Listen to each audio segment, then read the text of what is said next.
Mesurer au micromètre. En fonction de la tolérance de la cote à mesurer, on choisit l'instrument approprié. Ainsi, pour une tolérance en millimètres, on utilise un réglé. Pour les dixièmes, un pied à coulisse, les centièmes, un micromètre. Le micromètre est composé d'un corps et d'un système de mesure. Sur le corps, on trouve la touche fixe et la touche mobile, ainsi que le système de blocage.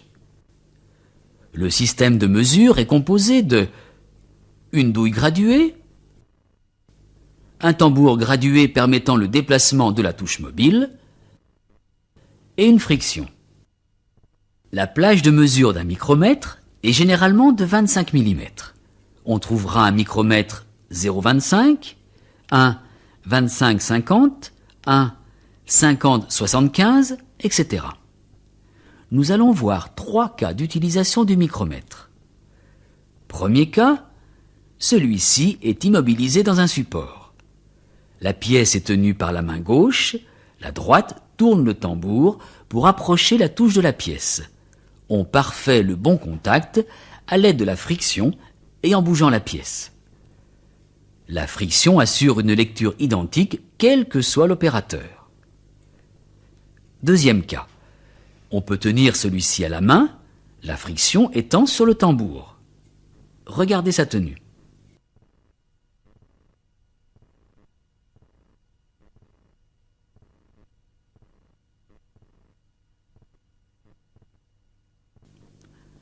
Troisième cas. Sur un tour, la pièce est dans le mandrin. Les deux mains sont utilisées pour une bonne prise de cote. Pour faciliter la lecture, on dégage le micromètre et pour cela, on bloque la touche mobile. La lecture. La règle des millimètres est celle qui est marquée. En dessous, nous trouvons les demi-millimètres. Le tambour est divisé en 50 graduations. Un tour de tambour égale un demi-millimètre, soit 50 centièmes. Une graduation correspond donc à 1 centième. Lisons cette cote. Les millimètres, 25, 26, 27, 28, 29. Virgule 5 et 36 centièmes. La cote est de 29,86. Lisons cette autre cote.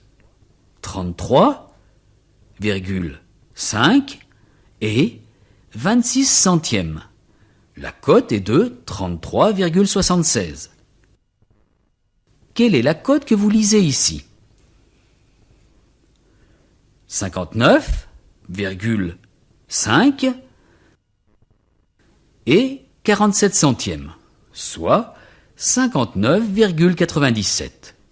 Autre méthode, on peut lire qu'il manque 3 centièmes pour arriver à 60 mm, soit 59,97. Vérification de l'étalonnage. D'abord, on s'assure de la propreté des touches avec un papier.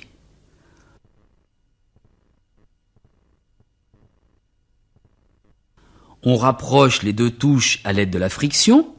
Le tambour doit être à 0. Micromètre 25-50. Nettoyons les touches.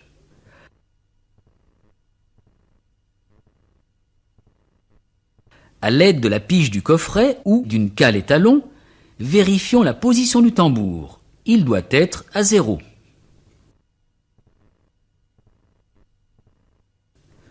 On procède de même pour des micromètres de dimension supérieure.